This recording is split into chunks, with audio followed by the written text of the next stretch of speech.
हम बात करेंगे एक दिल दहला देने वाली घटना के बारे में, जहां फिलिस्तीन रेड क्रिसेंट सोसाइटी के 15 पैरामेडिक्स और मानवीय कार्यकर्ताओं को इजराइल की सेना ने निशाना बनाया। ये लोग रफाह गाजा में लोगों की जान बचा रहे थे, लेकिन उन्हें भी नहीं बख्शा गया। और सबसे बड़ा सवाल, अंतर्राष्ट्रीय समुदाय और मीडिया का दोहरा व्यवहार। क्यों चुप है दुनिया जब बात इजरायली युद्ध अपराधों की आती है? आज हम इस सच को उजागर करेंगे। 23 मार्च 2025 को सुबह 4 बजे रफाह के अल हसाशीन क्षेत्र में इजरायली हवाई हमलों के बाद फ़लस्तीन रेड क्रिसेंट सोसाइटी ने अपनी एम्बुलेंस भेजी थी घायलों को बचाने के लिए। एक एम्बुलेंस से संपर्क टूटने के बाद 2 और एम्बुलेंस, एक फायर ट्रक और यूनाइटेड नेशन का एक वाहन भेजा गया। सभी वाहनों पर आपातकालीन लाइट्स थी और पैरामेडिक्स ने रिफ्लेक्टिव यूनिफॉर्म पहने थे, लेकिन इजरायली सेना ने इन पर 5 मिनट तक फायरिंग की। एक यूएन वाहन पर भी गोली चलाई गई। एक पैरामेडिक रिफात रदवान के फ़ोन से मिला वीडियो बताता है कि कैसे ये टीम अपनी जान की बाजी लगा रही थी। वीडियो में सुनाई देता है कि रिफात अपनी आखिरी दुआएं मांग रहे हैं और कलमाए शहादत पढ़ रहे हैं, और फिर इजरायली सैनिकों की आवाज़ आती है और रिफात रदवान की आवाज़ दब जाती है। 15 मानवीय कार्यकर्ताओं की हत्या कर दी गई और उन्हें एक सामूहिक कब्र में दफन कर दिया गया। 30 मार्च को यूएन और पीआरसीएस टीमों ने 14 शव बरामद किए, जिनमें 8 पीआरसीएस के, 6 सिविल डिफेंस के और एक यूनाइटेड नेशन कर्मचारी का था। एक पीआरसीएस मेडिक अस्साद अल नस्सासरा अभी भी इजरायली हिरासत में है। गाजा सिविल डिफेंस के प्रवक्ता ने बताया कि कई शवों के हाथ बंधे हुए थे और उनके सिर और सीनों में गोलियां लगी थी। ये साफ साफ एक कत्लेआम था।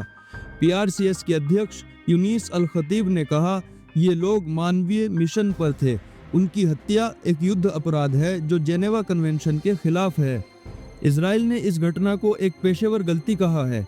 उनकी जांच कहती है कि सैनिकों ने एम्बुलेंस को हमास का वाहन समझ लिया क्योंकि रात में दृश्यता कम थी, लेकिन ये झूठ है। वीडियो फुटेज में साफ दिखता है कि एम्बुलेंस पर इमरजेंसी लाइट्स थी और पैरामेडिक्स यूनिफॉर्म में थे।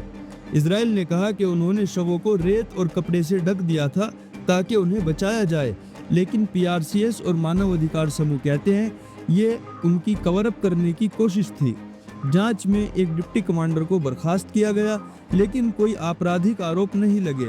ये पैटर्न पुराना है। 2022 में अल जजीरा की पत्रकार शरीन अबू अकले की हत्या के बाद भी इजराइल ने पहले झूठ बोला, फिर दुर्घटना कहा, लेकिन कोई सजा नहीं दी।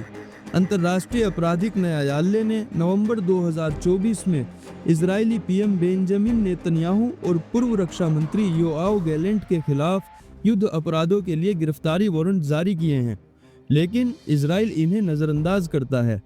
जेनेवा कन्वेंशन के मुताबिक चिकित्सा कर्मियों और एम्बुलेंस को संघर्ष क्षेत्रों में सुरक्षा मिलनी चाहिए, लेकिन गाजा में सभी नियम तोड़े जा रहे हैं।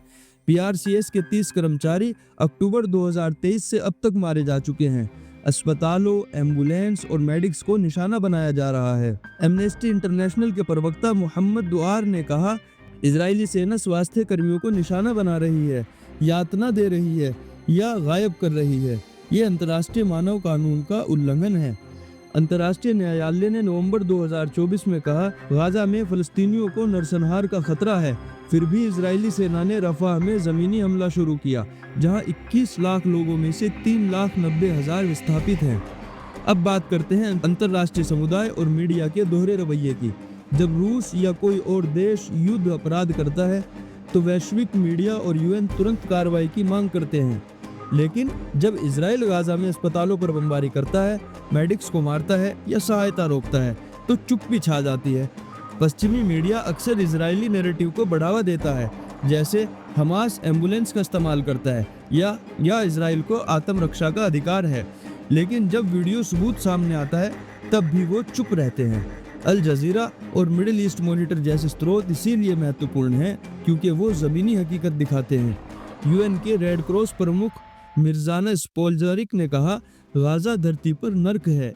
कोई भी राज्य युद्ध अपराधों से नहीं बच सकता, लेकिन यूएन सिक्योरिटी काउंसिल में वीटो पावर वाले देश जैसे अमेरिका इजराइल के खिलाफ होने वाली कार्रवाई रोक देते हैं।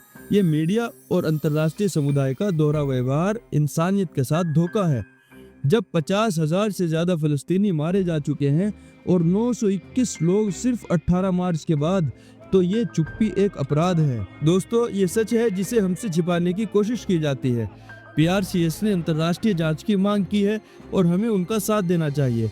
आप क्या कर सकते हैं? सोशल मीडिया पर इस घटना के बारे में बात करें, सत्यापित स्रोत जैसे अल जजीरा, मिडिल ईस्ट मॉनिटर और UN रिपोर्ट्स पढ़िए।